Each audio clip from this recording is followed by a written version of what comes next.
Good morning बच्चों। आज हम लोग निर्देशांक ज्यामिति पढ़ेंगे। चैप्टर नंबर 7 है आपके बुक में, और इसके बारे में थोड़ा ध्यान से देखना आप। निर्देशांक ज्यामिति हम पढ़ते क्यों हैं? तो नाम से आपको पता चल रहा होगा कि निर्देशांक का मतलब है किसी भी वस्तु या स्थान को निर्देशित करना, मतलब उसके पोजीशन को हम बताते हैं।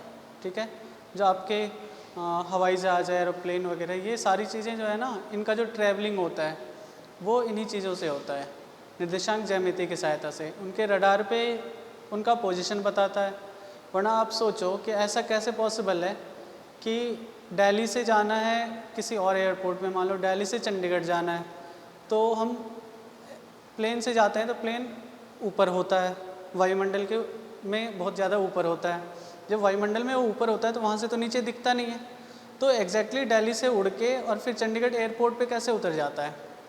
तो उनके रडार पे ये कोऑर्डिनेट दिया होता है कि चंडीगढ़ दिल्ली से डायरेक्शन और उसका पोजीशन दिया रहता है, जिससे वहाँ एकदम डायरेक्टली पहुँच जाते हैं। तो इसमें यूज़ किसका है? इसी का यूज़ है, आपके निर्देशांक ज्यामिति का। ठीक है, इसके बारे में बहुत अच्छे से पढ़ना होता है उनको। तो हम लोग भी थोड़ा बहुत जानकारी लेंगे कि निर्देशांक ज्यामिति है क्या। तो निर्देशांक ज्यामिति क्या है? किसी भी वस्तु या स्थान के पोजीशन को बताता है ना। क्लास 9th में हमने पढ़ा था, आप याद करो, कि बिंदु को दर्शाना। बिंदु को हमने दर्शाया था, कैसे दर्शाते हैं? ये x होता है, ये x डैश होता है, ये y होता है और ये y डैश होता है। अच्छा, हम जो रेफरेंस पॉइंट लेते हैं, तुलना करते हैं, वो मूल बिंदु से करते हैं। ये 0,0 होता है। ठीक है, अगर मैं इसको 1 मानूँ, ये 2, 3, 4, ये 1, 2, 3। अगर मैं आपसे किसी बिंदु, मान लो ये यहाँ एक पॉइंट है A, और आपसे पूछूं कि ये इस A पॉइंट पे कैसे पहुँचा जा सकता है, तो आप क्या बताओगे? सर पहले यहाँ से, अच्छा स्टार्ट यहीं से करना है। और मैथ्स ये कहता है कि पहले x पे चलो फिर y पे चलो। तो x पर आप क्या बताओगे? सर आप यहाँ से लेकर पहले यहाँ पहुँचो 3 तक, और यहाँ से फिर यहाँ पहुँचो। मीन्स x पर आप 3 इकाई की दूरी चलो और फिर y के डायरेक्शन में 2 इकाई की दूरी चलो तो आप पहुँच जाओगे A पर। जो आपने बताया कि x पर 3 इकाई चलो और y पर 2, तो इसी को हम तो लिखते हैं कि x का 3 और y का 2, यही तो निर्देशांक है। ये A बिंदु का निर्देशांक है, इसका पोजीशन है।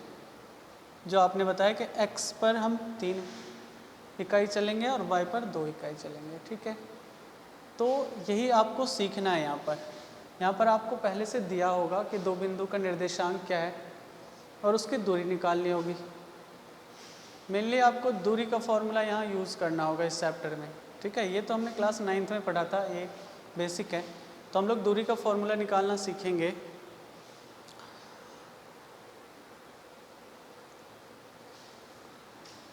मान लो एक बिंदु है A और इसका निर्देशांक मान लेते हैं x1 और y1, और कोई बिंदु मानते हैं B, इसका निर्देशांक है x2 और y2। और आपसे पूछा जाए कि इस A और B के बीच की दूरी कितनी है,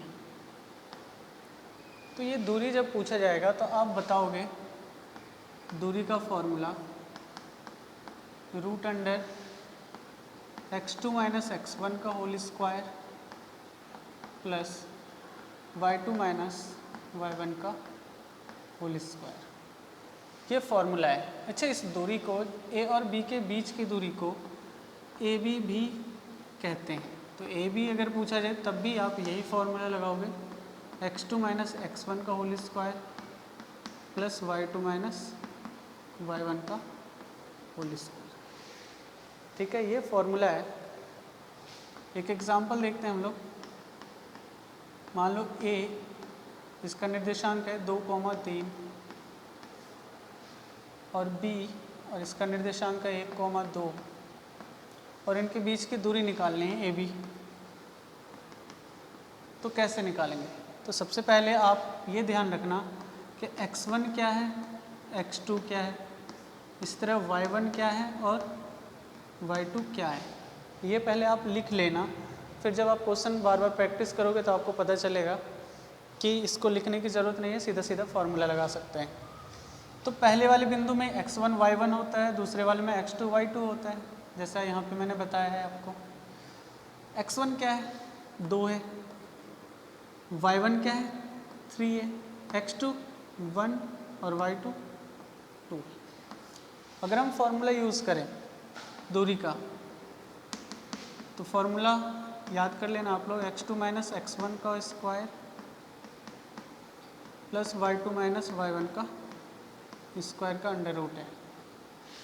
अगर यहाँ पुट करेंगे ये वैल्यू, तो आप देखो x2 क्या है, 1 और x1 है 2, तो 1 माइनस 2 लिखेंगे, रूट अंडर इसमें वैल्यू पुट करेंगे 1 माइनस 2 का होल स्क्वायर प्लस y2 2 और y1 3 है, तो y2 minus y2 minus y1 का स्क्वायर। एक में से 2 घटाओगे तो -1 आएगा, और 2 में से 3 भी घटाओगे तो भी -1 ही आएगा। ठीक है, जब माइनस का स्क्वायर तो प्लस हो जाता है और 1 का स्क्वायर 1 होगा, यहाँ भी सेम, माइनस का स्क्वायर प्लस और 1 का स्क्वायर 1, और 1 का रूट 1 1 मिलकर 2 हो जाएगा, 2 का रूट 2 ही होता है, इसका रूट हम नहीं निकाल पाते हैं। तो ये जो रूट 2 है यही आपका आंसर है, और दूरी निकाल रहे हैं इसलिए आपको मात्रक लिखना ज़रूरी है। ठीक है, तो ये एक एग्जाम्पल है आपका,